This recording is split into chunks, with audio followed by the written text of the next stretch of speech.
So for Vasa, you'll want to make sure you have range gear, and your weapon should be either a blowpipe or a T-bow. And you also want to have melee gear with a stab weapon. Your stab weapon should either be, if you're poor, a dragon sword. If you're a bit richer, you can use a Zamarakian Hasta, and if you can afford it, then a Garazi rapier. Now, method 1 of doing Vasa, and the best method. Everybody should be vengeanced. Whoever isn't vengeanced shouldn't enter the room until afterwards. Now, what Vasa does is whoever enters the room, they get teleported, and some people will be teleported next to the boss, and some people will be teleported away from the boss. The people teleported next to the boss will be stunned, and they will be unable to move, and they will be unable to put their prayers on for a bit until Vasa does its first attack. Now, when Vasa does its first attack, everybody next to Vasa will be hit for whatever their HP was when they got teleported, minus about 5. So you'll be left with about 5 HP every time.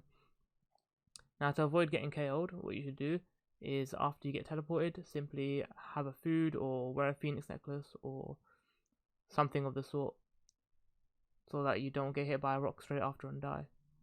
So, here we go. Premise is pretty simple. It will be very helpful to be range potted or overloaded, ideally. And you should also have a combat pot, or if you got overload, then that's fine as well. So make sure you're avenged. Range gear on, since it's going to start in the middle and you're going to start ranging it. And the idea is, after you do your avenge and hit it, you simply attack, and it will go towards the crystal. Now, when you figure out which crystal it's going towards, you should be running towards that crystal. It's very important to run towards the crystal once you realize which one it's on. That way you get more DPS, as in you'll get to the crystal faster, so you get more hits on the crystal, rather than being 10 miles away and missing a lot of hits. Now, at the crystal, Vasa has 45 seconds total time to be at crystals in general. So if you kill the first crystal within 20 seconds, then it has 25 seconds to be at the second crystal. If you kill that second crystal in 20 seconds, then it's got 5 seconds to be at the third crystal. Then if you kill that third crystal in, well, you won't kill it in another 5 seconds, so yeah. So after 5 seconds of being at a third crystal, it's obviously just gonna run away again. And after the timer runs out, what it does, it simply just teleports. The same thing it did at the start, where it teleports every player in the room and does a bunch of damage. So there, the 45-second timer ran out, so I'm about to get teleported. Ideally, you want to make sure you're avenged so you can actually do some damage. And here I'm doing that. Now, the two methods for doing Vasa, you can either use a blowpipe or you can use a T-bow. If you're using a T-bow, it's a lot easier. You just simply stay max range. With a blowpipe, Vasa's attacks, it throws rocks. It is much like the Ice Demon boss, where it just throws a rock wherever you are standing. So all you got to do is hit with a blowpipe and move 2 squares, same as Ice Demon.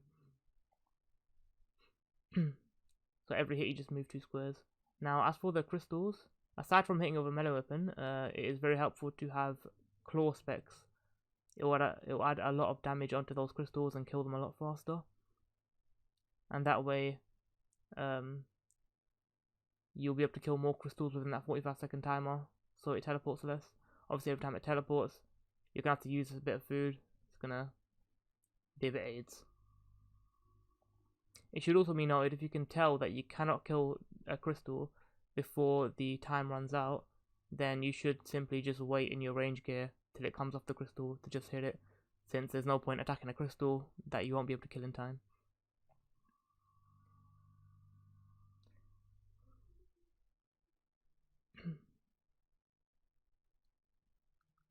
Now, as for this teleport mechanic, if you don't have vengeance, then or if none of your team have vengeance, then it is recommended that the people teleported away from Vasa, obviously in a solo, you'll be teleported next to it and stunned, nothing you can do.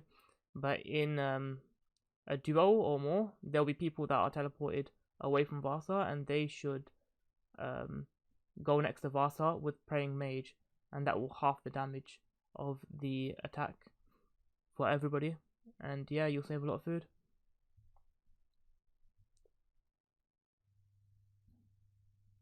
Now, as you can see with a when you're attacking the crystal, for your first hit, don't worry too much about getting your full gear switch off. You should focus on getting your weapon on, and after you got on your weapon and you did one hit, put the rest of your gear on while the attack cooldown timer is still going off for your weapon. That way you get all your hits off. You might not get all your hits off in the full gear, but it's better to get a hit in less gear than missing a hit completely. Now the blowpipe as well. Since this range is really short, it's going to be really hard for you to get all your hits, since you're going to be having to run a long way from your last blowpipe hit to the crystal, but just try and position yourself as close to the crystal as possible. Obviously with the T-bow will be much easier.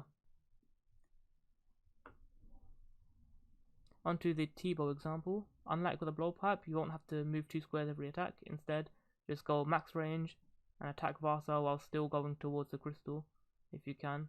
Now, bear in mind, when you go towards the crystal, you'll probably get a rock thrown at you, but it should be fine. And yeah, it's a lot easier since you don't get hit at all. Generally, you should be max range if you're along the wall, but obviously you can't stay along the wall forever because you've got to be running towards the crystal. So yeah, good luck on Vasa.